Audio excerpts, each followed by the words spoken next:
Hi guys, so today we want to look at how to effectively add definitions in your 25-mark essays. As you guys know, you have to learn quite a lot of definitions, right, in the economics specification in the actual syllabus. And the best way, one of the best ways to test your knowledge is actually to see in an essay how effectively you're kind of bringing in the knowledge that you've gathered over the course of, let's face it, 2 hard years, right? So we want to know how and where to add definitions in your 25-mark essays, and there's 2 particular ways that you can add it. But before we understand the 2 ways, we want to know definitions, what significance they have when it comes to 25-mark essays.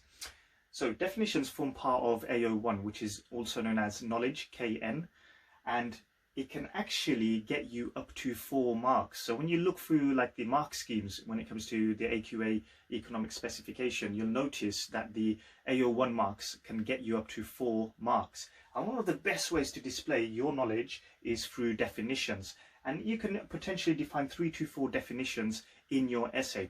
Now let's look at the 2 ways of adding definitions into your 25-mark essay. So number 1 is you actually have a separate definitions paragraph at the beginning of the essay. Now that paragraph comes after the introduction and before your first point.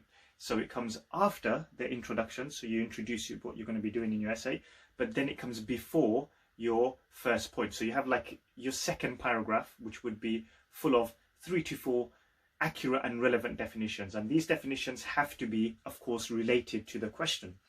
So for example, guys, let's have a look at a certain question maybe that could come up on fiscal policy. Now, when a question comes up in paper 2 macroeconomics on fiscal policy, you know immediately that you can add potential definitions related to fiscal policy, right? So one of those definitions could be fiscal policy itself. Taxation could be number 2, government spending could be number 3, and you can think of 1 or 2 other kind of relatable definitions to this as well. But you define this right at the beginning on the second paragraph, those 3 to 4 definitions. So that's kind of securing your KN marks. That's one way, but it's not, in my opinion, the best way. The best way and the most powerful way is actually to add definitions throughout your essay, throughout the essay, okay?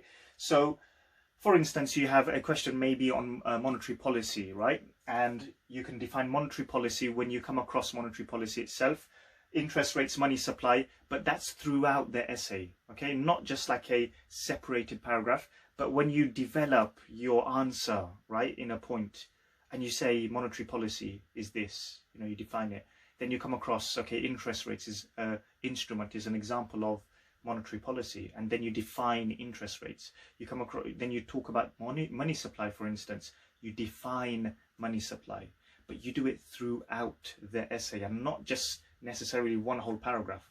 And this method, the second method, is much more powerful because examiners love it when you come up, when they're reading and they notice that you've done all of this point, then you define something, okay, then you carry on with your point, then you define again. It's that it reads much better, much more better, and that's something that I always endorse my students to do as well. And inevitably, when it comes to macro paper 2, you will come across aggregate demand and aggregate supply, and we know interest rates and money supply can have an effect and an impact on aggregate demand and aggregate supply. So when you develop your answer, you come across the term aggregate demand, right? You can now define aggregate demand. Amazing.